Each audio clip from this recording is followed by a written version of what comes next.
శ్రీ గురుభ్యో నమః. హరి ఓం. దంతాంచలేన ధరణీతలమున్నమయ్య పాతాళకేళిషు ధృతాదివరాహలీలం ఉల్లాఘనోత్ఫణఫణాధర గీయమాన క్రీడావదానమివ రాజముఖం నమామ. అమరీ కబరీ భారభ్రమరీ ముఖరీకృతం దూరీకరోతు దురితం గౌరీ చరణ పంకజం ఇందీవరదళశ్యామం ఇందిరానందకందళం వందారు జనమందారం వందేహం యదునందనం. వాగర్ధావివ సంపృక్తౌ వాగర్ధ ప్రతిపత్తయే జగతః పితరౌ వందే పార్వతీ పరమేశ్వరౌ.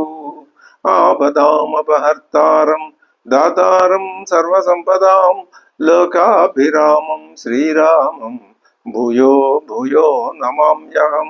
బుద్ధిర్బలం యశోధైర్యం నిర్భయత్వమరోగత అజాడ్యం వాక్పటుత్వం చ హనుమత్స్మరణాత్ భవేత్. శ్రీ గురుభ్యో నమః. హరి ఓం. తార యుక్తియుక్తంగా చెప్పినటువంటి మాటలు లక్ష్మణుణ్ణి ఎంతో ఆనందింపజేసినాయి. ఆయనకి వచ్చినటువంటి అంత తీవ్రమైన ఆగ్రహం కూడా తగ్గిపోయింది. ఇత్యుక్తస్తారయా వాక్యం ప్రశ్రితం ధర్మ సంహితం.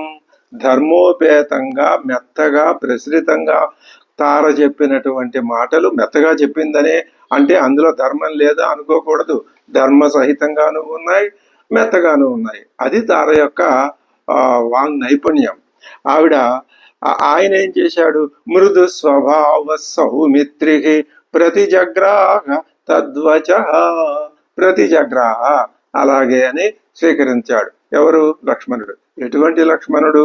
మృదు స్వభావ, మృదువైన స్వభావం కలవాడు లక్ష్మణుడు.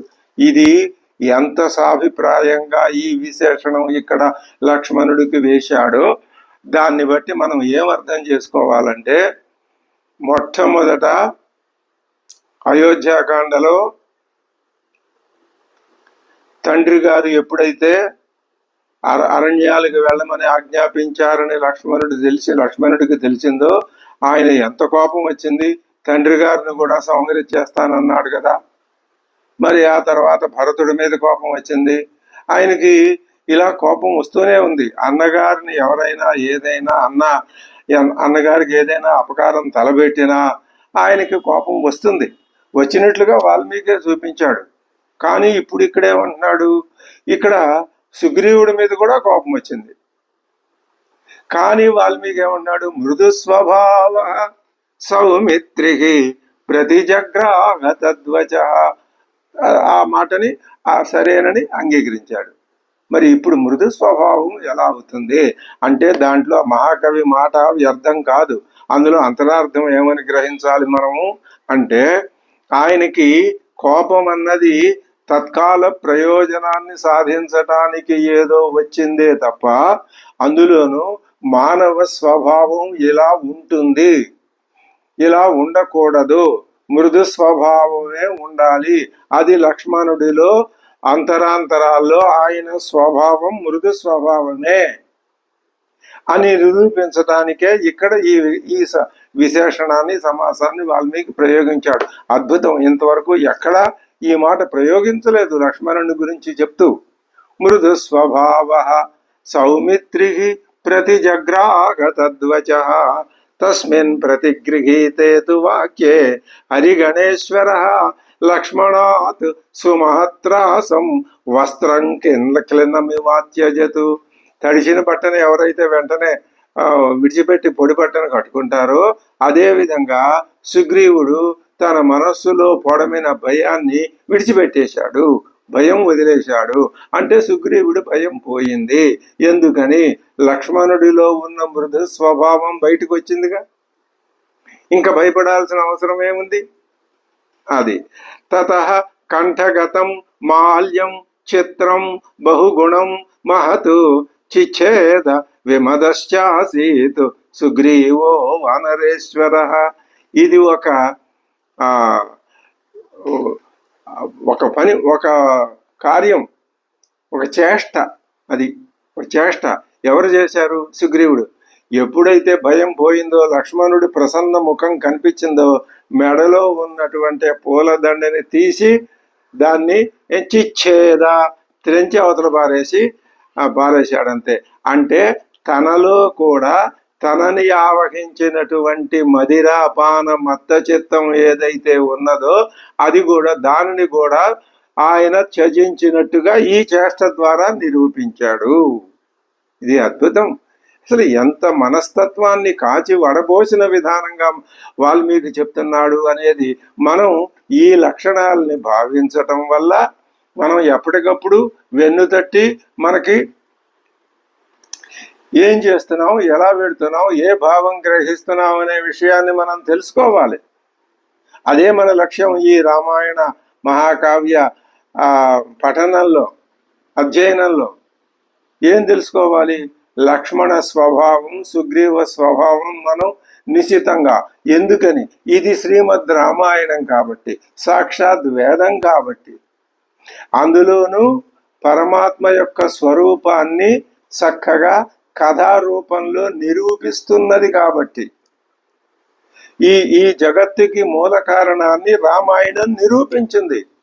ఎక్కడండి? ఏ అధ్యాయంలో, ఏ కాండలో, ఏ సర్గలో నిరూపించింది? ఇది ఇలాగా ఆ నిరూపణ ఇప్పుడు ఈనాడు ఉన్నటువంటి శాస్త్ర సైన్స్ నిరూపణకి అనుకూలంగా ఉందా? ఇవన్నీ పనికిరాని ప్రశ్నలు. ఇది ఏం చెప్తున్నారు ఇక్కడ? ఈ ప్రపంచం యొక్క సృష్టి విధానాన్ని తాత్వికంగా తెలుసుకోవాలి. భౌతికంగా తెలుసుకోవటం మానవుడి వల్ల ఇంతవరకు కాలేదు.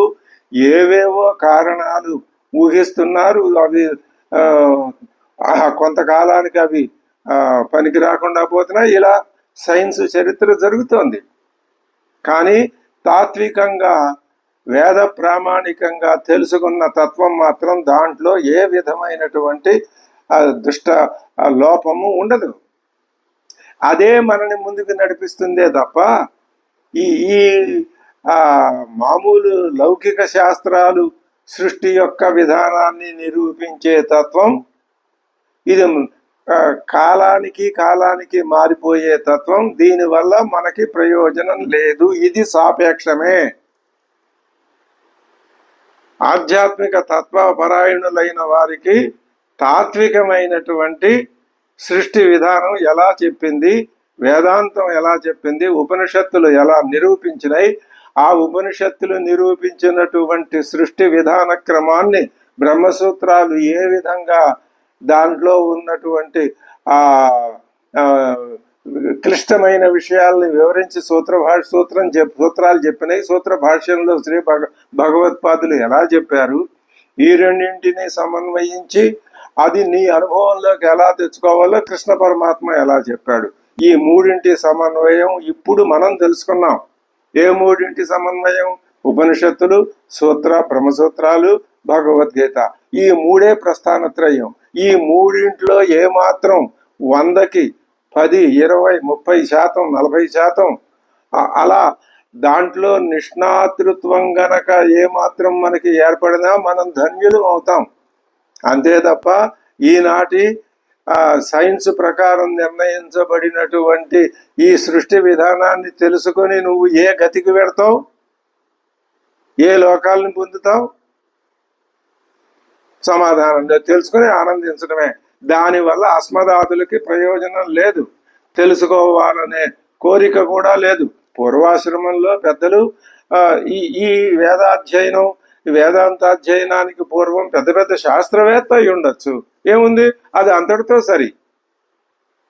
ఎందుకని? సాపేక్షం కాబట్టి. అది నిరూపణ కావాల్సింది కాబట్టి. నిరూపణ ఒక కాలంలో నిజమైతే మరొక కాలంలో నిజం కాకపోతుంది కాబట్టి. కానీ తాత్వికమైన ఈ నిరూపణ మాత్రం దీనికి ఎప్పటికీ ఓటమి, పరాజయం అంటూ లేదు.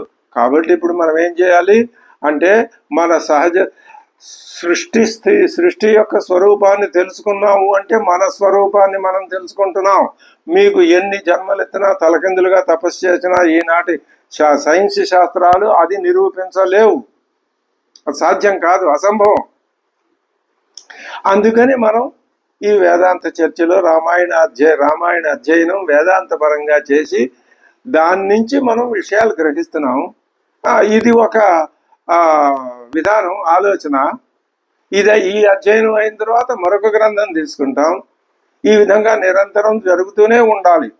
జీవుడు సాధనా క్రమాన్ని విడిచిపెట్టకూడదు. అందులో భాగంగానే రామాయణాన్ని మనం గ్రహించాం. ఇప్పుడు దానికి అనుకూలంగా ఏం చెప్పుకుంటున్నాం?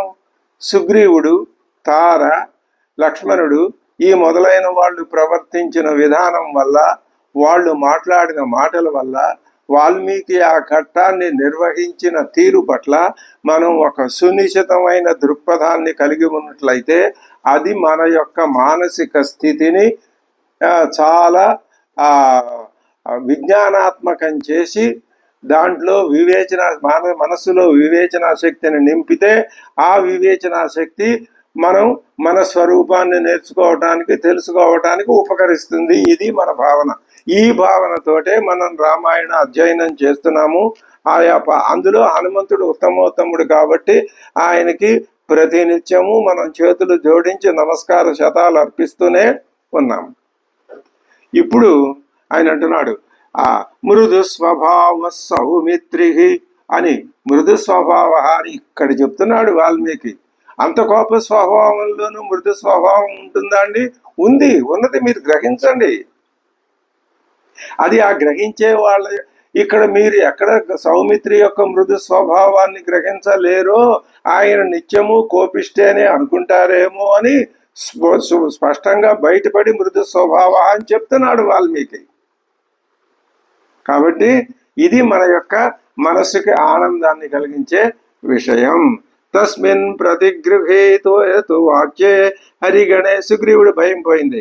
తత కంఠగతం మాల్యం చిత్రం బహుగుణం మాతు చిచ్ఛేద విమదశ్చాసీత్ సుగ్రీవో వానరేశ్వర. ఆ ఆనందంతో అది ఇందులో ఏ భావం ఉందో ఆ భావం చెప్పలేదు. అక్కడ అది మన ఆలోచనకు వదిలిపెట్టేశాడు వాల్మీకి. ఏమంటున్నాడు? ఎప్పుడైతే లక్ష్మణుడు ముఖములో ప్రసన్నత కనపడిందో, నేను జయించాను అన్న ఆనందంతో, ఆ ఆనంద అతిరేకంతో ఆయన ఏం చేశాడు? మెడలో ఉన్నటువంటి ఆ మాలని ఆ మాల ఇప్పటిదాకా దేనికి గుర్తు? ఆయన యొక్క నిద్రాపరత్వానికి గుర్తు, మైరేయ పరత్వానికి గుర్తు, మదిరా పాన మత్త చిత్తతకి గుర్తు. అది ఒక్కసారి దాన్ని ఇలా తీసి ఇలా విదిలించి అవతల పారేశాడు అంటే ఇంకా ఆయన సుగ్రీవుడు, అసలు సుగ్రీవుడు వచ్చాడు. ఇప్పటిదాకా రాజభోగాల్లో మునిగి తేలిన సుగ్రీవుణ్ణి ఇక మనం ముందు చూడడం. అది అద్భుతమైన ఏమి చేష్ట, ఏమి వర్ణన, అసలు ఏ విధమైనటువంటి మహా ద్రష్ట వాల్మీకి మహర్షి. అది సహ లక్ష్మణం భీమబలం సర్వవానర సత్తమ అబ్రవీత్ ప్రశ్రితం వాక్యం సుగ్రీవ సమహర్షయన్. లక్ష్మణుడితో సంతోషంతో ప్రశ్రితం వాక్యం, వినయపూర్వకంగా, మర్యాదగా, ఎంతో గౌరవంగా, అణకువతో, ఏ మాత్రం ఏ విధమైనటువంటి గర్వం గాని ఇలాంటి భావాలు లేకుండా చక్కగా మాట్లాడుతున్నాడు సుగ్రీవుడు. ప్రణష్టా శ్రీశ్చ కీర్తిశ్చ కపిరాజ్యంచ శాశ్వతం రామ ప్రసాదాత్ సౌమిత్రే పునఃప్రాప్తమిదం మయా. లక్ష్మణ, నా పోయిన రాజ్యం, సంపద, సౌభాగ్యం, భార్య ఇవన్నీ కూడా నాకు రామప్రసాదం వలననే లభించినాయి. అది ఆయన నిరంతరం గుర్తు. ఎంత పానాసక్తి కలిగిన వాడైనా అది మర్చిపోలేదు సుగ్రీవుడు. అది సుగ్రీవుని గొప్పతనం. వాలి కంటే ఒక మెట్టు పైన ఉన్నాడు సుగ్రీవుడు అని భావించటానికి ఇదే కారణం. వాలిది ఒక విధమైన విధానం, సుగ్రీవుడిది సంపూర్ణ భక్తియుక్తమైనటువంటి విధానం. ఇది రెండు పద్ధతులు స్వామివారికి నచ్చినాయి. వాలిని అనుగ్రహించాడు, సుగ్రీవుణ్ణి సరే. కశ్యక్తస్తస్య దేవస్య ఖ్యాతస్య స్వేన కర్మణ తాదృశం విక్రమం వీర ప్రతికర్తు మరందమ. అంతటి ఉపకారానికి ప్రత్యేక ఉపకారం ఎవడు చేయగలడయ్యా? అంత ఉపకారం చేశాడు నాకు. దీనికి ప్రత్యుపకారం చేయటం అంటే అది సామాన్యుడి వల్ల అవుతుందంటావా? అది మరి అదే సీతాం ప్రాప్స్యతి ధర్మాత్మ వధిష్యతి చ రావణం సహాయ మాత్రేణ మయా రాఘవ స్వేన తేజస. మెడలో ఉన్న మాల తీసేశాడు అన్నదానికి గుర్తు ఆయన మాట తీరు ఎంత అద్భుతంగా రామభక్తి ఆయన మాటల్లో నిండుగా పొంగి ప్రవహిస్తోందో మనకి అర్థమవుతుంది. ఏమంటున్నాడు? అందులో సుగ్రీవుని యొక్క సౌశీల్యం బయటపడుతోంది. ఆయనలో ఉన్నటువంటి రామభక్తి మనకి స్పష్టంగా పొంగి పొర్లుకుంటూ వచ్చి మనకి కనిపిస్తున్నది. సీతాం ప్రాప్స్యతి ధర్మాత్మ.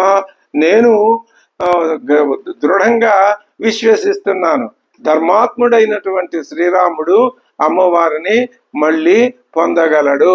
దీంట్లో అంతరార్థం మనం చెప్పుకోవాలి. చెప్పుకోకపోయినా మనకు తెలుసును. ఏమి అంటే మళ్ళీ జీవాత్మ పరమాత్మలు ఏకమవుతారు. అసలు ఏకంగానే ఉన్నారు. విడిపోయినట్లుగా మనం అనుకుంటున్నాం. ఇటువంటి విధానం మనం ఇంతకుముందు ఎప్పుడు అనుకోలేదు, ఇప్పుడు అనుకుంటున్నాం. మనం ఏమనుకుంటున్నాం? మనం అంటే లోకులు, మానవులు ఏమనుకుంటున్నారు? దేవుడు వేరు, జీవుడు వేరు అనే భావంలో ఉన్నాం. ఎప్పటి నుంచి ఉన్నామో మనకు తెలీదు. ఇదే అజ్ఞానం. ఖచ్చితంగా ఇది అజ్ఞానం. జీవుడు వేరు, వాడి స్వరూపం వేరు. లేకపోతే స్వరూపం అని మాకు తెలీదు. జీవుడు వేరు, దేవుడు వేరు. జీవుడు ఎలా అవుతాడు? పైగా ఎదురు పాండిత్యం ప్రశ్న. ఇంకా ఇలాంటి వాదాలకి అడ్డం వెళ్ళి వాదించటం అన్నది అలా వాదించనక్కర్లేదు. ఎవరి అభిప్రాయాలు వాళ్ళవి. మనం ఉపనిషత్తులు చెప్పినటువంటి మార్గంలో పెడుతున్నాం. మనకి ఎప్పటికీ అపజయం అనేది కలగదు. తద్వ్యతిరిక్తమైన మార్గంలో వెళితే జయం అనేది కలగదు. ఏమని చెప్తున్నాయి బాబు? రెండు ఆత్మలు లేవు. మానిషాద ప్రతిష్ట అన్నప్పుడు చెట్టు మీద రెండు పక్షులు లేవు, ఒకటే పక్షి ఉంది. నువ్వు రెండు ఉన్నాయి అనుకుంటున్నావు. అందుకని వాల్మీకి మహర్షి అక్కడ ఒక బోయవాడిని తీసుకొచ్చి ఆ రెండు పక్షుల్ని అక్కడ పెట్టించి నువ్వు అనుకుంటున్నావు కదయా జీవుడు వేరు దేవుడు వేరని. రెండు పక్షులు ఉన్నాయి అనుకుంటున్నావుగా. మరి నీ భావాన్ని ముందు నువ్వేమనుకుంటున్నావో చెప్పి, ఇది విషయం. నువ్వు ఏమనుకుంటున్నావో నీకు చెప్పి తర్వాత దానిని కాదని చెప్పాలి. ఇది వేద విహితమైనటువంటి వాద పద్ధతి. ఉపనిషత్తులు ఇదే పద్ధతిని ఎప్పుడూ అనుసరించినాయి. అనువాదం, ఖండనం, అంతే. అలాగే జీవుడు వేరు దేవుడు వేరు అని నువ్వు అనుకుంటున్నావు కాబట్టి జీవుడి లక్షణాలు, జీవుడి వ్యవహారం అంతా చెప్పారు. సుగ్రీవుడి మాటల్లో మనం ఏం గ్రహిస్తున్నాము? ఇప్పుడు ధర్మాత్ముడైన రాముడు అమ్మవారిని సీతాం ప్రాప్స్యతి ధర్మాత్మ. ఈ వాక్యం చాలు మనకి. ధర్మాత్ముడైన శ్రీరాముడు సీతమ్మను పొందగలడు అంటే అర్థం జీవాత్మ పరమాత్మలు ఒకటే, ఎప్పుడూ ఒకటిగానే ఉన్నాయి. మరి ఎందుకు ఇలా చెప్తున్నావు? జీవాత్మ పరమాత్మని పొందగలడు. నువ్వు మోక్షం, అసలు నువ్వు పరమాత్మవేనయ్యా స్వామి. చాలండి, ఊరుకోండి. నేను పరమాత్మనేమిటి, నేను స్వరూపం ఏమిటి, నేను సచ్చిత్ స్వరూపం ఏమిటి, నేనే నా జీవుడినే. ఎంతమంది వేదం అంతా వచ్చి రాశిలాగా వచ్చి నీకు చెప్పినా నువ్వు వినవు, నమ్మవు. అదే అజ్ఞానం అంటే. అసలు నువ్వు జీవుడివి కాదు. నీ స్వరూపం జీవలక్షణం కాదు. నీ స్వరూపం నిత్యం, శాశ్వతం, సత్యం, అభయం, అచ్యుతం. అది నీ యొక్క స్థితి. అది పొందుతాడు అని ఈయన తెలుసో తెలియకో అనేశాడు సుగ్రీవుడు. సీతాం ప్రాప్స్యసి ధర్మాత్మ వధిష్యతి చ రావణం. రావణుని ఎప్పుడు జీవుడు దేవుడు ఒకటే అనే భావం కలుగుతుందండి. రావణుడిని వధించు. ఆ రాముడు ఎక్కడో లంకలో ఉన్న రావణుణ్ణి వధించటం కథలో రామాయణంలో అది అలా ఉంచు. నీ హృదయంలో రాముడు ఉన్నాడు, నీ హృదయంలోనే దేవుడు ఉన్నాడు. ఈ నీ హృదయంలోనే రాముడు ఉన్నాడు, నీ హృదయంలోనే రావణుడు ఉన్నాడు. నువ్వు నీ హృదయంలో ఉన్న రావణుణ్ణి వధించకపోతే నీ హృదయంలోనే ఉన్న రాముడు నీకు కనపడ్డు. ఓ బంజయ్, నీ హృదయంలో ఉన్న రాముడితో నీ హృదయంలోనే ఉన్న రావణాసురుని సంహరింపజేయి. అది అందుకు నువ్వు రామాయణం అధ్యయనం చేయి. మనం చేసే ఉద్దేశం అదే. అలాగే మనం చేస్తున్నాం కాబట్టి మనం కృతార్థులం అవటంలో ఏమాత్రం అనుమానం, ఆత్మవిశ్వాసంతో చెప్పుకోవాలి. వధిష్యతి చ రావణం సహాయ మాత్రేణ మయా రాఘవ స్వేన తేజస. మరి నువ్వేమిటయా సుగ్రీవాయి, నీతో స్నేహం ఇదంతా ఎందుకు? నేను సహాయం. ఎంత వినయం, ఎంత భక్తి, ఎంత గౌరవం సుగ్రీవుడు. ఒక్కసారి ఆ మెడలో ఉన్న మాల ఇలా అనటం వల్ల అది ఎంత గొప్ప సంకేతం. ఇదే లక్షణాల్ని ఇప్పటికీ ఈనాటికి కూడా ఈ నాటకాల్లో కానీ కావ్యాల్లో కానీ ఈనాటికి చలనచిత్రాల్లో కానీ ఆయా దర్శకులు ఇటువంటి సంకేతమైన చేష్టల ద్వారానే చూపిస్తున్నారు. సగం భావం అక్కడ తెలిసిపోతుంది ఆ చేష్ట చూసి. మిగతాది మనం మాటలతో చెప్పించవచ్చు. సహాయ కృత్యం కింతస్య ఏన సప్త మహాద్రుమా శైలశ్చ వసుధా చైవ బాణేనైకైన దారిత. ఆయనకి సహాయమా? ఆయన ఏంటి 7 సాల వృక్షాల్ని సప్త మహాద్రుమాల్ని ఒక్క బాణంతో సంహరించినటువంటి మహాపరాక్రమశాలి అయినటువంటి శ్రీరాముడికి నాబోటి వాడు సహాయం చేయటమా? అది వినేత భావం అంటే. లేకపోతే అలా కాకుండా నేను లేకపోతే రాముడు ఏం చేయగలడు, ఇది అహంకారం అంటారు దీన్ని.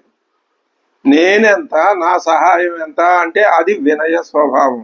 వినయానికి అహంకారానికి మధ్య తేడా గ్రహించటం సాధకునికి పరమమైనటువంటి ముఖ్య కర్తవ్యం. అందుకే రామాయణ అధ్యయనం. ధనుర్విస్ఫారయాణస్య యస్య శబ్దేన లక్ష్మణ సశైలా కంపితా భూమి సహాయస్తస్య కిన్నువై. ఒక్క శబ్దంతో భూమి మొత్తాన్ని కంపింపు చేయగలిగినటువంటి శ్రీరాముడికి ఇతరులు సహాయం పట్టమా? మరి ఎందుకు అడుగుతున్నాడయ్యా? జీవలోకాన్ని ఉద్ధరించటానికి శ్రీరామావతారం మహావిష్ణువు గ్రహించి వచ్చింది. అందుకే ఇందాక అనుకున్నాం, ఈ జీవభావం లోకమంతా నిండిపోయింది కదా, దాన్ని పోగొట్టడానికి. అనుయాత్రాం నరేంద్రస్య గరిష్యేహం నర ఋషభ. నేను అనుయాత్ర చేస్తా. ఆయన ముందు పెడుతుంటే వెనకాల అనుయాత్ర, అనుసరించిన యాత్ర నేను ఆయన వెంట ఉండి చేస్తుంటా. గచ్చతో రావణం హంతుం వైరిణం సపురస్సరం.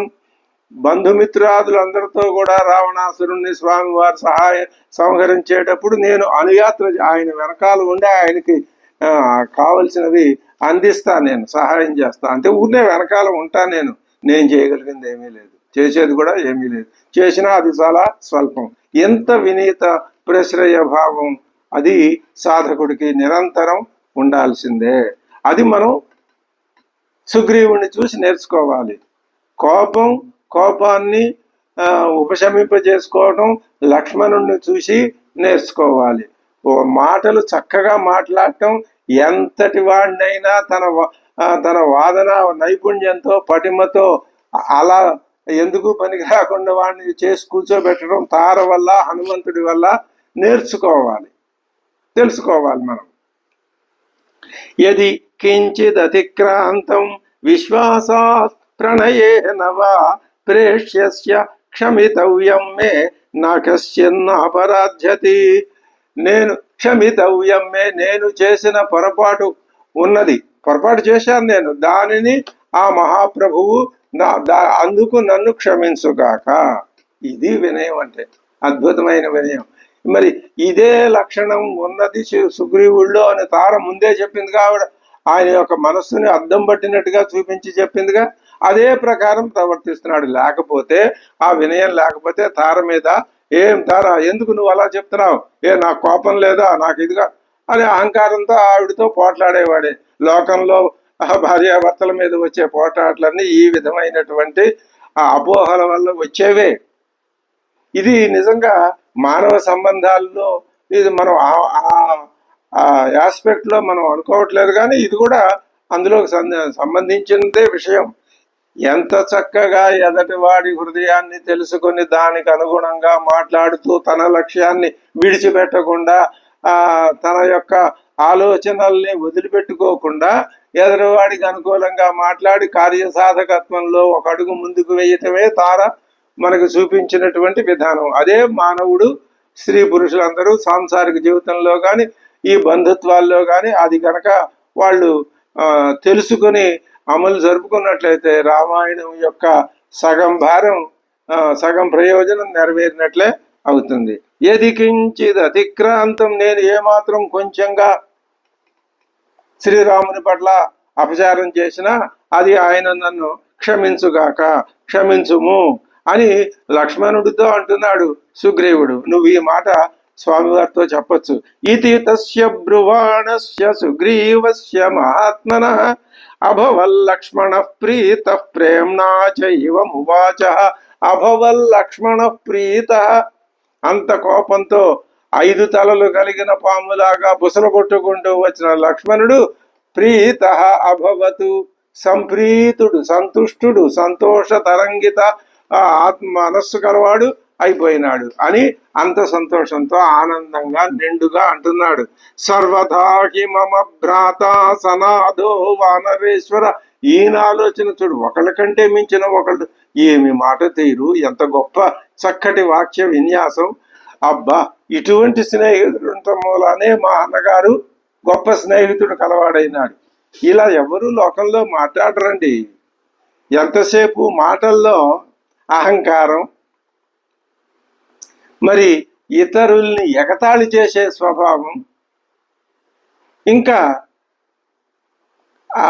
మదాంధత, పదవి ఏదైనా ఉంటే, ఏదైనా ఉన్నతోద్యోగం ఉంటే దాని వల్ల వచ్చిన గౌరవం, ఒక గొప్ప చదువు ఏదోనో చదువు ఉన్నట్లయితే విద్యారంగంలో పెద్ద పెద్ద డిగ్రీలు 10 ఉంటే వాటి వల్ల వచ్చిన గర్వం, ఇవే మాటల్లో ప్రతిఫలిస్తాయి తప్ప ఇంత చక్కగా ఇంత మంచి గంధపు చిలక నీటిని ఎదటి మనిషి మీద చిలకరించినంత చల్లగా ఎవరు మాట్లాడగలరు? అది నేర్చుకోవాలి రామాయణం వల్ల అంటున్నాడు. సర్వదాహి మమ భ్రాత సనాదో వనరేశ్వర. శ్రీరాముడికి నువ్వు తోడుగా ఉన్నావు, అది మా అన్న యొక్క అదృష్టం. ఎవరంటున్నారు ఈ మాట? లక్ష్మణుడు అంటున్నాడు. త్వయా నాదేన సుగ్రీవ ప్రసృతేన విశేషత. నీవు ఉండడం చేత మా అన్నగారు అన్ని విధములుగా తోడు సనాథుడవుతున్నాడు. అంటే ఇక్కడ నాథుడు అంటే దిక్కు అని అర్థం కాదు, తోడు. సనాథుడు అంటే తోడు. ఇప్పటిదాకా వర్షాకాలం అంతకాలం అన్నగారు ఏ భావంలో ఉన్నారు తెలుసా? లక్ష్మణ, నేను నువ్వు ఒకటే అనుకో, మనం ఇప్పుడు మనకెవరూ తోడలేరయ్యా. ఈ పర్వతం మీద అమ్మవారు, అది దుర్భరమైన జీవితం మానవుడికి. ఇది దేన్ని సూచిస్తుంది? మానవుడు పడేటటువంటి, అంటే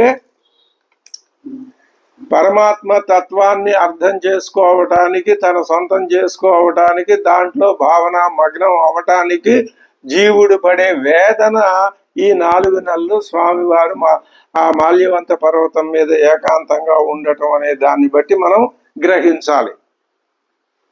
అంతటి దీన స్థితిలో ఉన్నాడు శ్రీరాముని యొక్క సీతా వియోగ జన్యమైనటువంటి దుఃఖం.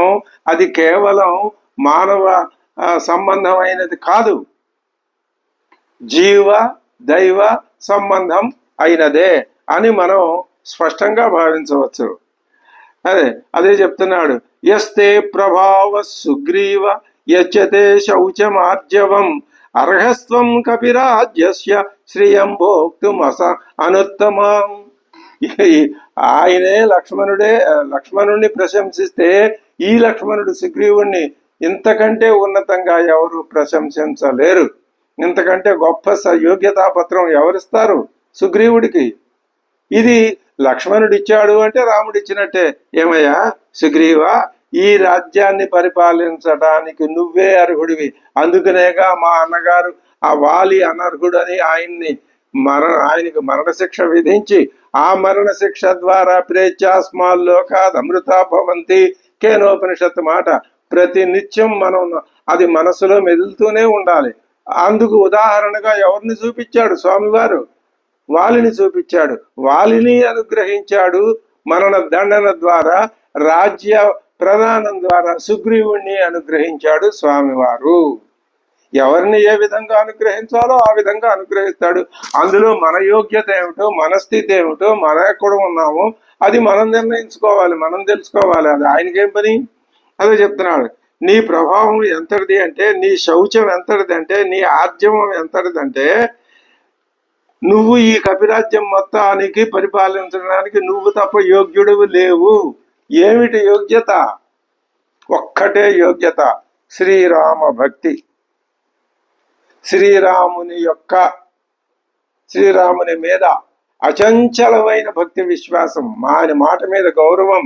ఆయనే నాకు సాక్షాత్ దైవం, సాక్షాత్ ఆయనే దైవం అనేటటువంటి ఎడతగని భావన గనక మనసులో ఉంటే అదే సుగ్రీవుడికి. ఇప్పుడు ఆ సుగ్రీవుడి కంటే మించినటువంటి రాజు ఎవడు ఈ రాజ్యానికి లేడు అనే మాట లక్ష్మణుడి నోట వినిపించినట్లు అయింది.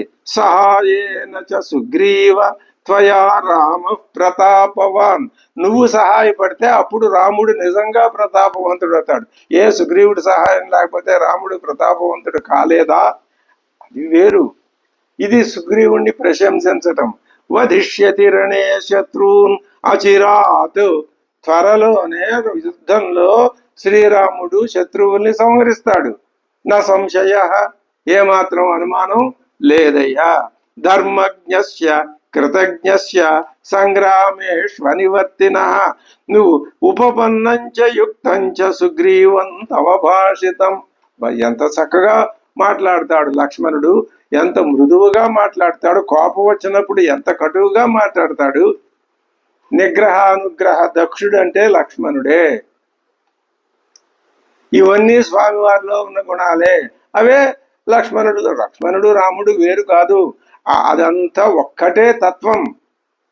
ఆ తత్వం అక్కడ, ఆ తత్వం నుంచి మాటలు వచ్చినాయి అంటే అక్కడ అవే మాటలు, ఇక్కడ ఇవే మాటలు. కాకపోతే పేర్లు తేడా. రాముడు లక్ష్మణుడు అనే పేర్లు మాత్రమే తేడా. భరతుడు శత్రుఘ్నుడు సీత, ఈ 5 పేర్లే తేడా. అంతా ఒకటే. అలా గ్రహించకపోతే రామాయణం మనకి ఎప్పటికీ అర్థం కాదు. ధర్మజ్ఞస్య కృతజ్ఞస్య సంగ్రామేష్వనివర్తిన ఉపపన్నంచ యుక్తంచ సుగ్రీవ తవ భాషితం. నువ్వు ధర్మజ్ఞుడివి, మరి కృతజ్ఞుడివి, యుద్ధంలో వెనుదిరగనటువంటి వాడివి. అటువంటి నువ్వు మాట్లాడిన మాట సర్వదా ఉపపన్నంగా ఉన్నదయ్యా. దోషజ్ఞస్సతి సామర్థ్యే కోన్యో భాషితుమర్హతి వర్జయిత్వా మమ జ్యేష్టం త్వాంచ వానర సత్తమ. నువ్వు గొప్పవాడివి కాబట్టే నీ దోషాన్ని ఒప్పుకున్నావయ్యా. కొంతమందిలో దురహంకారం ఉంటుంది. అహంకారం, అది దాన్ని ఏమంటారు? అభిమాన గర్వం. ఆ అభిమాన గర్వం అనే ఉంటే ఎవడు తాను చేసిందంతా రైటే అంటాడు. రావణాసురుడు అదే పాత్ర. తాను తప్పు చేసినా అదే రైటు, దాన్ని పుచ్చుకునే వేలాడాడు. ఆ విధంగానే మరణించాడు. అంటే లోకం ఏం గ్రహించాలి? ఆ గుణం పనికిరాదని గ్రహించాలి. సుగ్రీవుడి గుణం పనికొస్తుందని గ్రహించాలి. ఇంకా ఇంతకంటే రామాయణం మనకేం చెప్తుందండి? నా అన్న రాముడు, వానరోత్తముడైన నీవు తప్ప మరెవడు కూడా నిగ్రహానుగ్రహ సమర్థుడయ్యు తన దోషాల్ని తెలిసి ఇలా వాటిని ప్రకాశంగా ఎవరు చెప్పగలరు? అది సుగ్రీవుణ్ణి అదే చెప్తున్నాడు. వర్జయిత్వా మమ జ్యేష్టం, మా అన్నగారు, త్వాంచ నువ్వు, ఇద్దరే దోషజ్ఞసతి సామర్థ్యే కోన్యో భాషితుమర్హ. దోషజ్ఞత్వాన్ని సామర్థ్యంలో మేము ఇది నా యొక్క దోషము అని చెప్పగలిగిన సామర్థ్యం ఎవరికి ఉందండి? నీకుంది, మా అన్నగారికి ఉంది. అదే చెప్తున్నాడు. కింటు శీఘ్రమితో వీర నిష్క్రామత్వం మయా సహ. ఇక్కడ మళ్ళీ కథ మలుపు తిరుగుతోంది. ఏమంటున్నాడు లక్ష్మణుడు సుగ్రీవుడితో? నాతో రా, శ్రీరాముడి దగ్గరికి వెడదాం. అసలు ఈ మాట ఎవరనాలి? లక్ష్మణ పద, నీ వెనక నేను వస్తున్నాను, ఈ మాటలన్నీ స్వామివారి దగ్గరే చెబుదాం, ఈ ఈ దృశ్యం అంతా అక్కడే నడిపిద్దామని సుగ్రీవుడు అనాలి. అనలేదు. అనకపోవటం ఆ మత్తులో ఒక భాగమే అనుకోవచ్చు మనం. దాన్ని ఆ మాట ఇప్పుడు మనిద్దరం కాదయ్యా నిర్ణయం చేయాల్సింది, ఇక్కడ అంతా మొత్తం అంతా ఫైనలైజ్ చేయాల్సింది స్వామివారు. నువ్వు ఈ మాటలన్నీ అక్కడికి వచ్చి చెప్పు, నన్ను కాదు నువ్వు మెప్పించాల్సింది. నీ తరఫున తార కాదు వాదించాల్సింది. తార నీ తరఫున వాదించినందువల్ల ఈ కేసులో నువ్వు గెలిచిపోయావు. నువ్వు వచ్చి పరమాత్మ ముందు నీ నీ వాదం వినిపించుకో, ఆయన్ని కనిపించు, ఆయన కనపడు, అప్పుడు నీ యొక్క గొప్పతనం లోకానికి తెలుస్తుంది అని ఇంత దృష్టిలో ఇంత అభిప్రాయాన్ని లోపల పెట్టుకుని ఏమంటున్నాడు? కింటు శీఘ్రం ఇతః నిష్క్రామత్వం. ఇక్కడి నుంచి బయలుదేరు నువ్వు ఎక్కడికి? శ్రీరాముడి దగ్గరికి. సాంత్వయస్వ వయస్యంత్వం భార్యాహరణ కర్షితం. మాట మభ్యపెట్టి చెప్తున్నాడు లక్ష్మణుడు. నువ్వు వచ్చి స్వామివారి కాళ్ళ మీద పడు అల్లా. ఈ సందర్భంలో అలా అనకూడదు. ఎందుకని? సుగ్రీవుడు వినయంగా మాట్లాడుతున్నాడు. లక్ష్మణుడు లోపల ఉద్దేశం అదే అయి ఉండొచ్చు. కానీ ఏమంటున్నాడు? ఆయన భార్యాపహరణ కర్షితుడయ్యా. భార్యా వియోగం చేత మనిషి సగం చిక్కిపోయాడు. ఆయన శరీరంలో అద్భుతమైన సౌందర్యం, కాంతి ఉన్నాయి, కానీ మనిషి మాత్రం దీనంగా ఉన్నాడు. నువ్వు వచ్చి ఒకసారి శ్రీరామచంద్ర, నేను నీకు సైన్యాన్ని సమకూరుస్తాను, సీతమ్మవారిని అమ్మవారిని నువ్వు త్వరలోనే చేరుకోగలవు, కలుసుకోగలవు అని ఒక సాంత్వన వచనం ఆయనతో నువ్వు చెప్పు. ఇలా అలా శ్రీగ్రీవుడు అన్నాడు అని నేను వెళ్ళి చెప్పటం కాదు, నువ్వు వచ్చి చెప్పు. ఇంత మనసులో పెట్టుకొని ఈ ఒక్క మాటని ఒక్కొక్కసారి మెత్తటి మాటే కత్తిలాగా ఏం చేస్తుంది అంటే అది చేయాల్సిన పని చేస్తుంది. నిజంగా సుగ్రీవుడు ఆలోచించుకున్నట్లయితే అందులో ఎంత ఆలోచన ఉన్నది తెలుస్తుంది. కాబట్టి నువ్వు నాతో కలిసి రా. యచ్చ శోకాభిభూతస్య శ్రుత్వా రామస్య భాషితం మయా త్వం పరుషాణ్యుక్తస్తత్వం క్షంతుమర్హసి. ఇప్పుడు నేనేదైనా నీతో కొంచెం తొందరపడి మాట్లాడినట్లయితే నా ఈ అపరాధాన్ని కూడా నువ్వు మన్నించు. ఇద్దరిద్దరే మహానుభావులు, నన్ను క్షమించమని ఆయన, నా అపరాధాన్ని మన్నించని ఈయన. ఆయనేమో అసలు ఈ సంఘటన మొదలైనప్పుడు పూర్తిగా మత్తులో మునిగిపోయి ఉన్న సుగ్రీవుడితో అటుపక్క, పూర్తిగా కోపంతో మునిగిపోయి ఉన్న లక్ష్మణుడు ఇటుపక్క. చివరికి ఇద్దరు అద్భుతంగా ఒకరినొకరు కౌగిలించుకుని స్నేహంతో చేతులు కలిపి ఇద్దరు ప్రశంసించుకునే స్థితికి ఈ సంఘటనని తీసుకొచ్చాడు. ఇది అద్భుతమైన విషయం.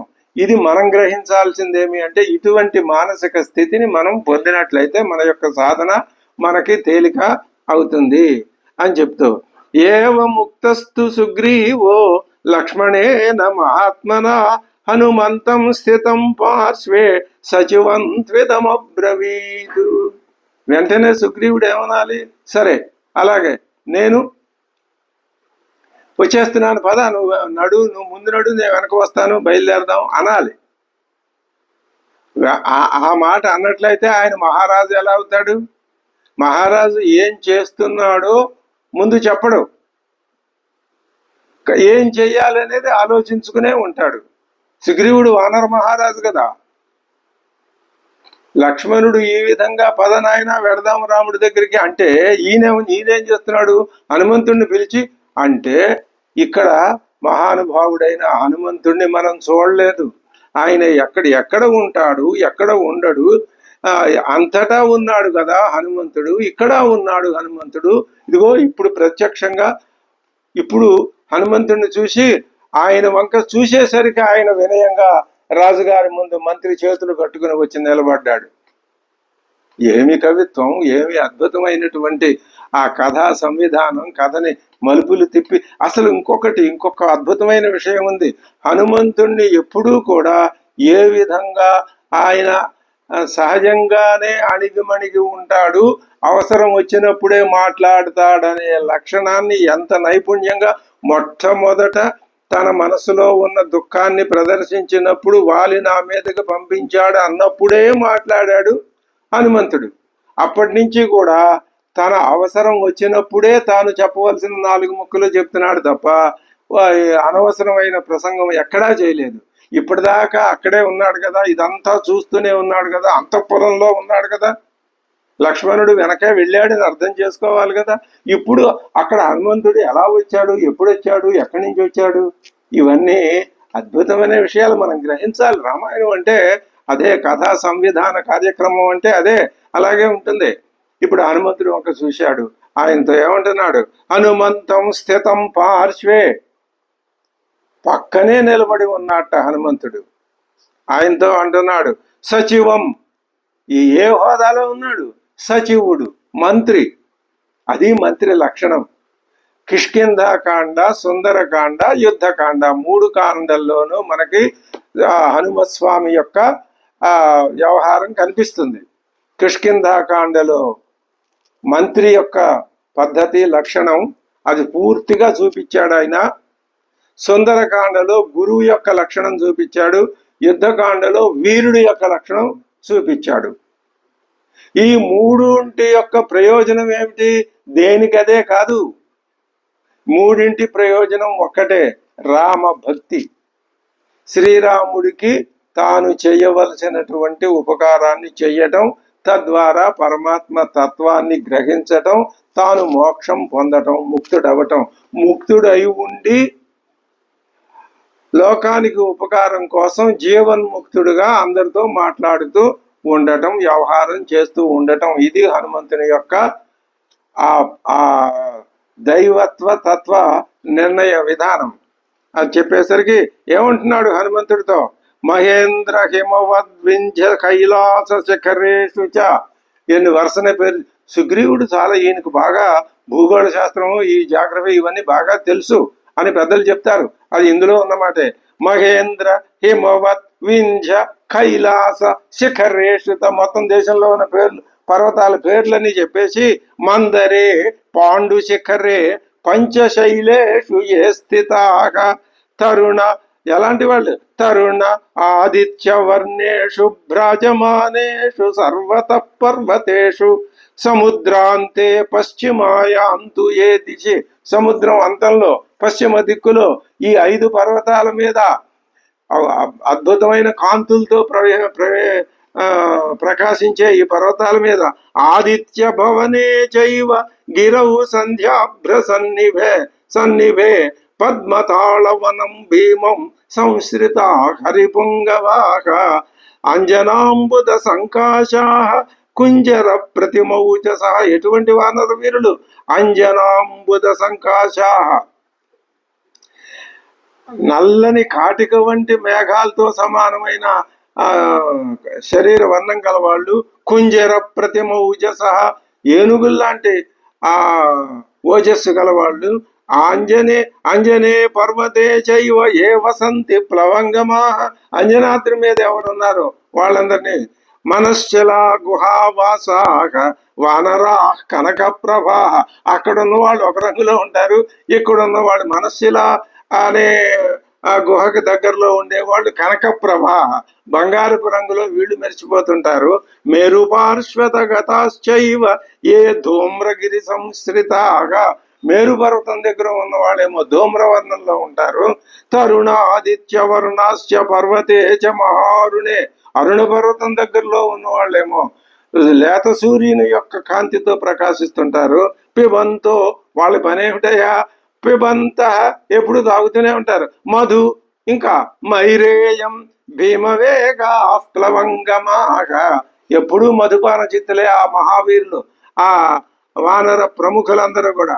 వనేషు చ సురమ్యేషు సుగంధిషు చ మహత్సు చ తాపసానాంచ రమ్యేషు వనాంతేషు సమంతత, తాపసులుండే వనాల్లో ఉన్నారు కొందరు, వాళ్ళందరినీ పిలుచుకురండి. సమంతత తాన్ సమానయ, వారిని అందరినీ సమానయ తీసుకుని రా.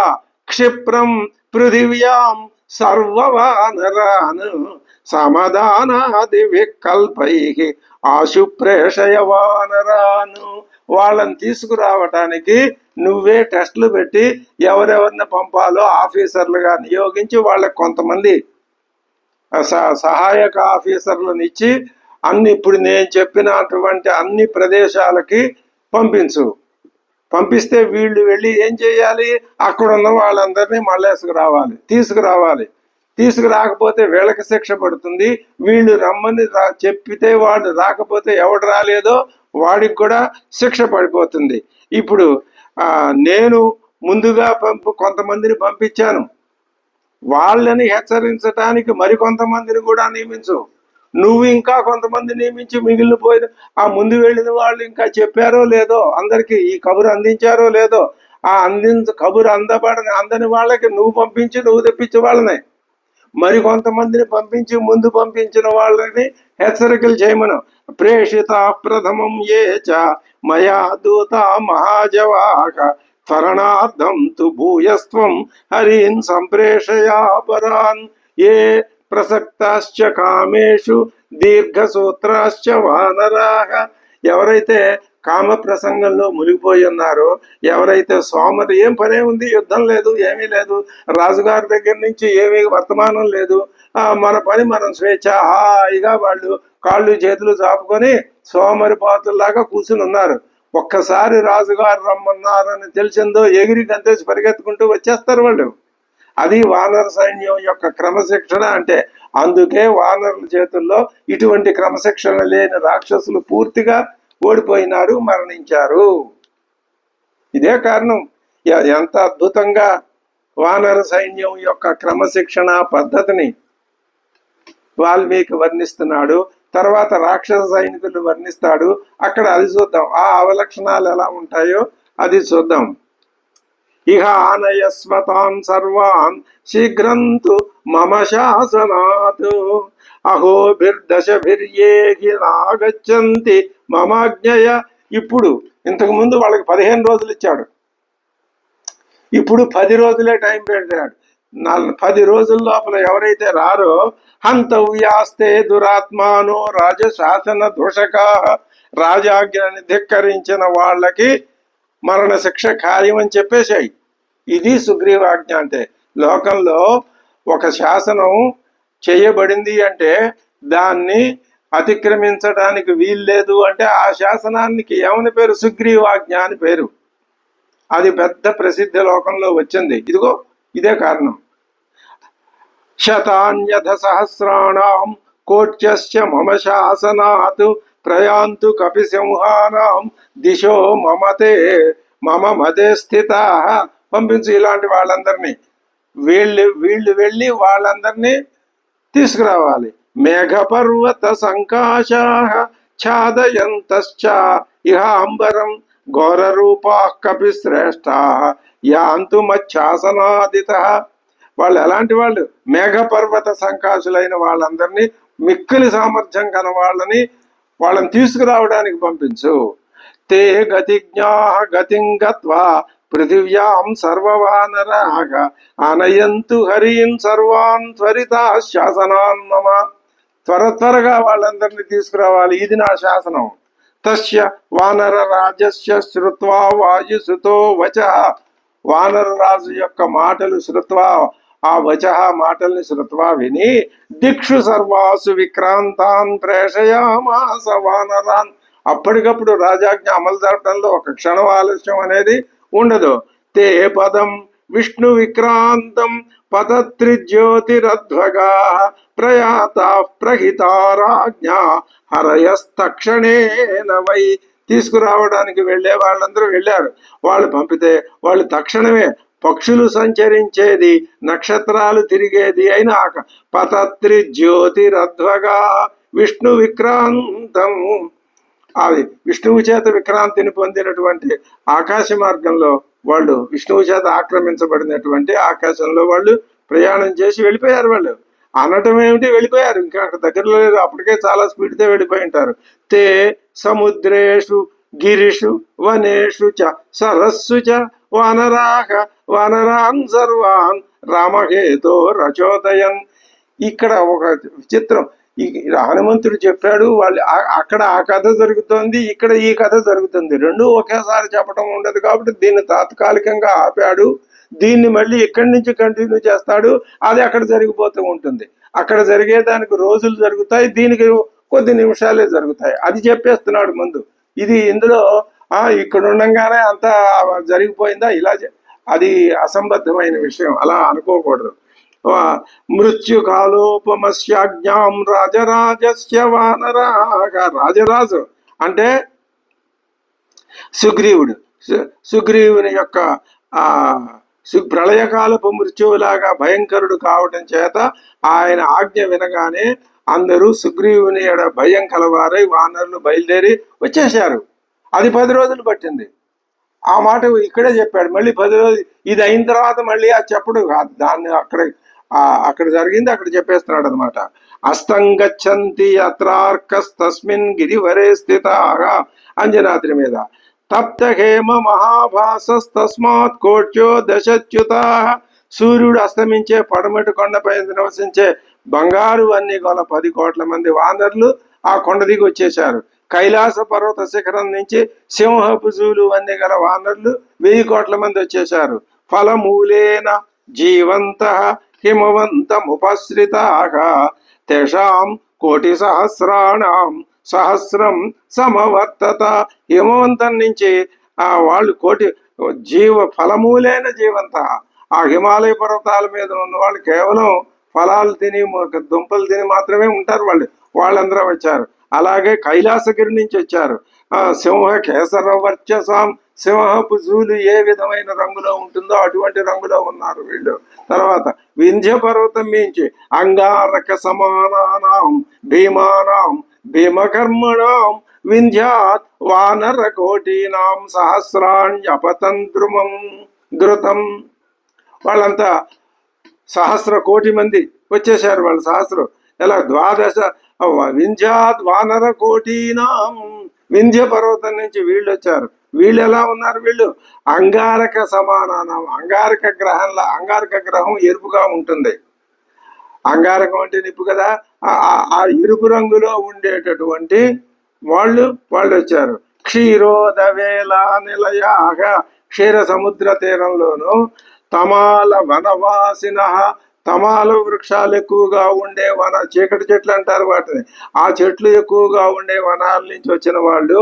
నారికేళ ఆశనాశ్చైవ, కేవలం కొబ్బరి తోటల్లో నారికేళాలు తిని బతికే వాళ్ళు అయినటువంటి ఆ తేషాం సంఖ్య నవిద్యతే. మేము లెక్కలేం వీళ్ళని, ఎంతమందో మీరే లెక్కేసుకోండి, లెక్కలేనంత మంది వచ్చేసారు ఆ ప్రాంతాల నుంచి. వనేభ్యో గహ్వరేభ్యశ్చ సరిభ్యశ్చ మహాజవా. ఎక్కడెక్కడి నుంచి? అడవుల నుంచి. గహ్వరేభ్యశ్చ గుహల్లో నుంచి. సరిభ్యశ్చ నదీ తీరాల నుంచి. మహావేగంతో వానర సేన ఇక్కడికి వచ్చేసింది. వాళ్ళు తీసుకురావడానికి వెళ్ళిన వాళ్ళు ఏం చేశారు? వాళ్ళని హిమవత్ పర్వతం చూశారు వీళ్ళు వెళ్ళి. ఏ త్వరయితుం యాత వానరా సర్వ వానరాను తే వీరాగ హిమవచ్చైలం దదృశు తం మహాద్రుమం తస్మిన్ గిరివరే రమ్యే యజ్ఞో మాహేశ్వర పురా సర్వదేవ మనస్తోషో బభౌ దివ్యో మనోహర.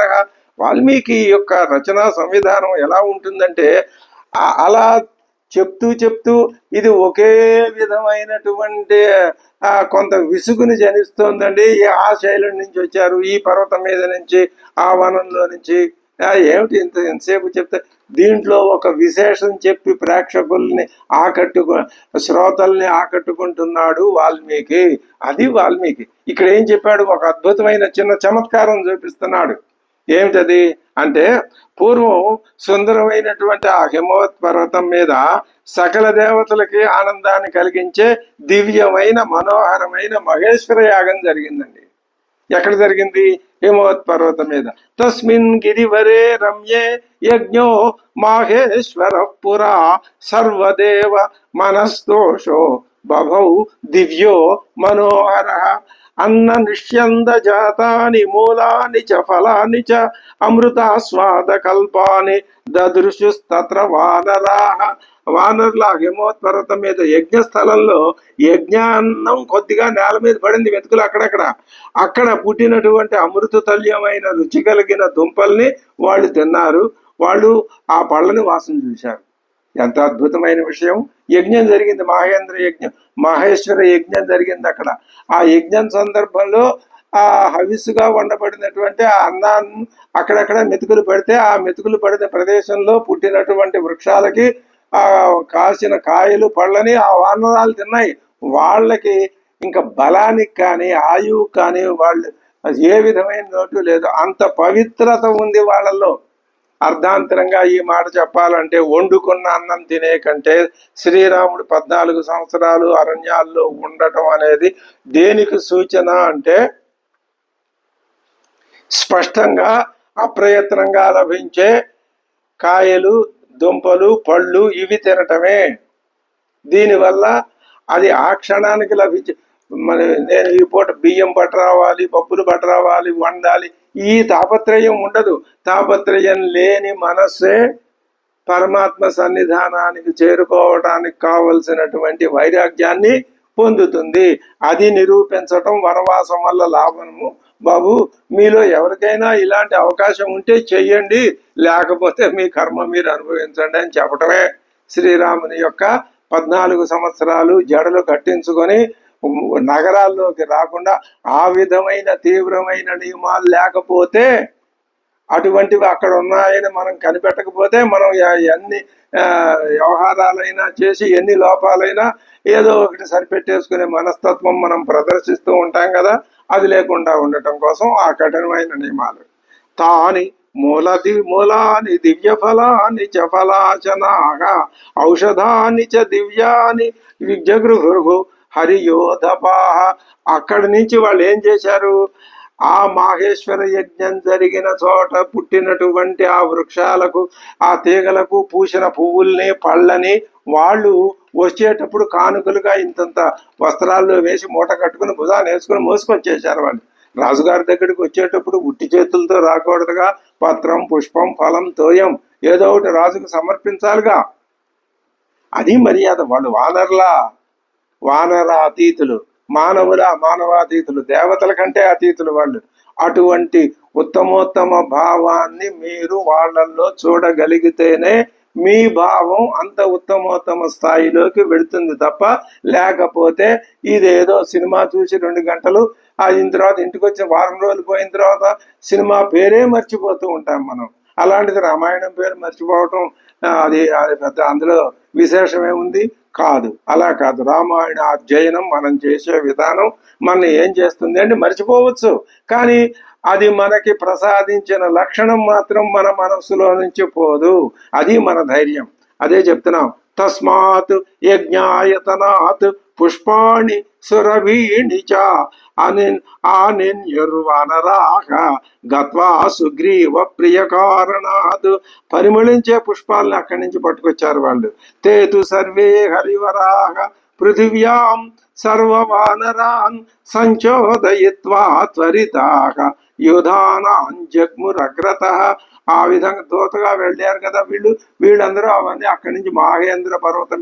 ఇదొక అద్భుతమైన విశేషాన్ని ఈ ఘట్టంలోకి చొప్పించి ఈ ఘట్టానికి గొప్ప ప్రశస్తిని తీసుకొచ్చాడు వాల్మీకి.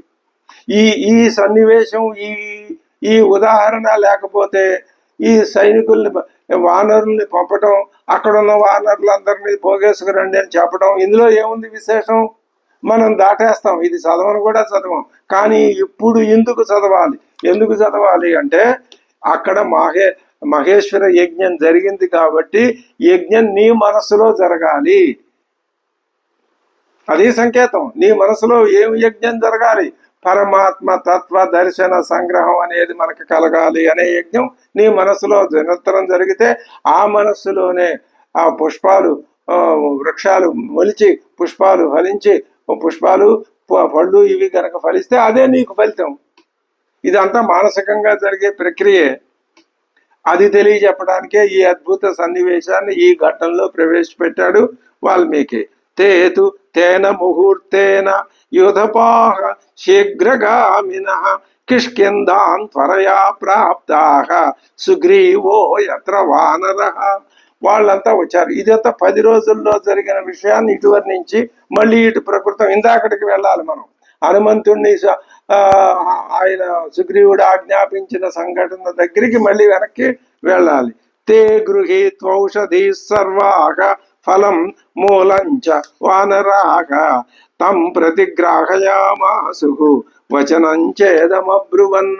వాళ్ళు సుగ్రీవుడికి అవన్నీ వాళ్ళ కానుకలు ఇచ్చి ఇదమబ్రువన్ ఏమంటున్నారు అంటే, సర్వే పరిగతాశైలాః, మేము కొండలు, సముద్రాలు, ప్రదేశాలు, వనములు అన్నింట్లోనూ పరిగత సంచరించేశాం.